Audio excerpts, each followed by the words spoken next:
So the Commercial Crew Program is really approaching human spaceflight in a brand new way.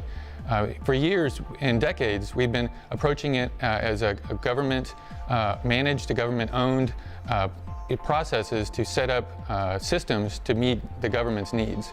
Now we're working with industry to help industry to be able to develop their own systems to meet our needs and the needs of other users of those systems. So this means that we'll be able to get our people to space, but also other people will be able to get to space on those same systems.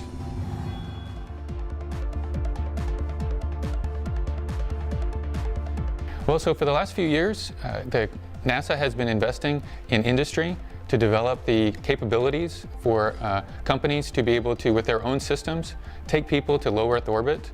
And now we're beginning a phase where we're looking to reap the benefits from that investment and be able to take our astronauts to the International Space Station.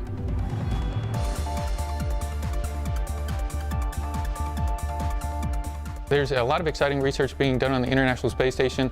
I like to think of it as two different groups. The first group being of looking in a microgravity environment at the kinds of things that happen when you mix different chemicals, or you look at different materials form and crystals, to help us really understand the fundamental science behind a lot of the things that we use every day and that we use to build the things we need.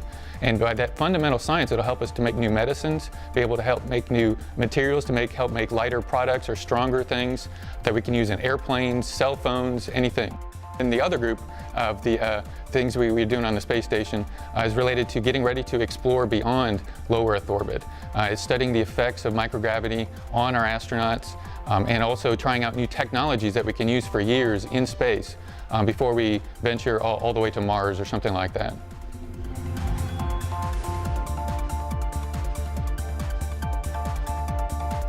Going to space is not like walking down to the park. It's a dangerous endeavor, but with our brave astronauts and working with the company's innovative solutions, they're making the systems good enough to meet our needs, but they're not pushing the envelope in either reduce safety or making things so fancy that we can't afford it anymore.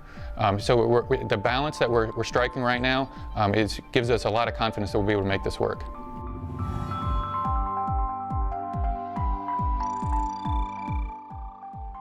So I'm very confident that we're going to be able to not only produce these systems to meet our needs, but they'll be safe.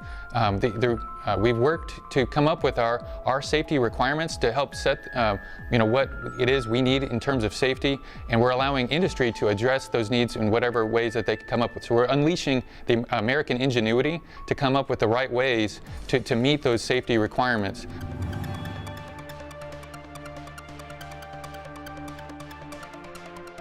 The Commercial Crew Program has the near-term benefit of helping to allow us to get our crews to and from space station, but it fits into the overall big picture for NASA's exploration plans.